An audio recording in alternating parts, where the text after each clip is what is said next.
Hello, I'm Mark Abadi. This is Mark's Moments on what the soul is. What's the soul? People love to talk about the soul. Oh yes, my soul feels good today. Oh, it fills my soul. And it's a lovely word, isn't it? Soul. It fills your soul, the very word. And people talk about the eyes being windows to the soul. And there is something behind the personality, behind the vehicles of the being, behind the body itself. There's something, isn't there? Because when you look into someone's eyes, you see it sometimes, the glimpse. Now, what I think you actually see, you see, for me, the soul doesn't have a difference it doesn't have a definition. The soul is not belonging to Mark. It's not Mark's soul. For me, the soul is like the electricity fueling the camera or the lights or the computer. It's the same electricity, but it's doing different jobs. And each of us is like a different machine. Our personalities are a different machine. It's like, imagine there was only one camera in the entire universe. Imagine there was only one Apple Mac Pro in the entire universe. Imagine there was only one, whatever, iPhone in the entire universe. Those one individual things, they're like us. Each person is like an individual creation, an individual vehicle that gets powered from somewhere. Now, when I trip beyond mind, I see that there is no definition there. There is no separation. There's no edge between my soul and your soul, or anyone else's soul. There's no separation, because that would defeat the whole point of going beyond the duality. When you leave the mind, you go beyond the duality into singularity. In the oneness, there's no separation, otherwise there'd be two-ness. Yeah? Good. So in the soul, there's just one. So my soul's the same as your soul. That means we don't own it. That means it's not my soul. It's not Mark's soul.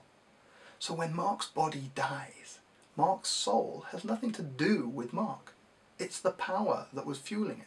If I smash the TV, the electricity that was powering the TV is still there. It'll just power something else.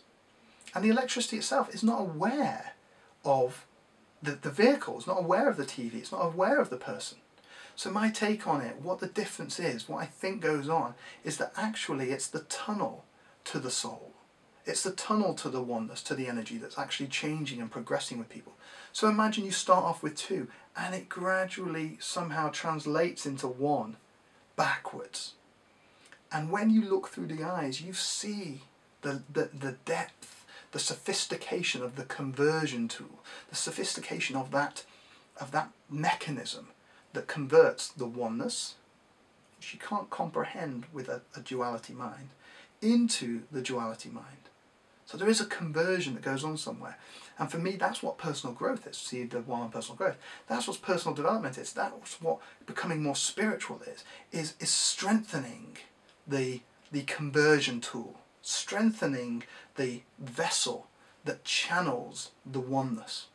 Because you can't change the oneness. It's one. It can't grow, it can't shrink. It's always there, always has been there, throughout time, throughout space. No size, every size. It is omnipotent. So you can't change it. So what changes? Well, it wouldn't matter if Mark's personality changes, so what? It's got nothing to do with it. So the only thing I can think that changes it is the actual ability to convert the oneness into awareness of the oneness. Now there are different ways. You can meditate, some people just have that spark. You look into their eyes, they have that glimpse. But their environment doesn't support their discovery of it. So, the soul created an invention by religion to bribe you into behaving a certain way. See Mark's Moments on why we should be good. All these things are generally bribe techniques from people who want to control you. You, although it might be uncomfortable for you to realise, are literally just a product of your environment. And there's no one driving. It's just an unfolding.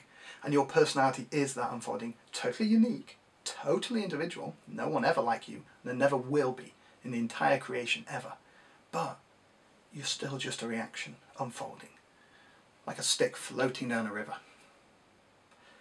That sets you free from all these ideas of guilt and on what should have been. See Mark's Moments on guilt. But it also gives you the ability to go, well, who am I then behind me? That's the exploration. And that, there's only one way to find your soul, and that's for you to explore it yourself. Don't believe anything you read. Don't believe me. Go and explore it for yourself. Meditation. I can support you in that. Happy to. I can direct you to the support. It's your discovery, it's your journey.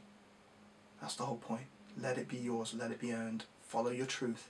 Everyone's got that connection inner, to their inner soul, to the inner oneness, the inner energy. Everyone's got the connection.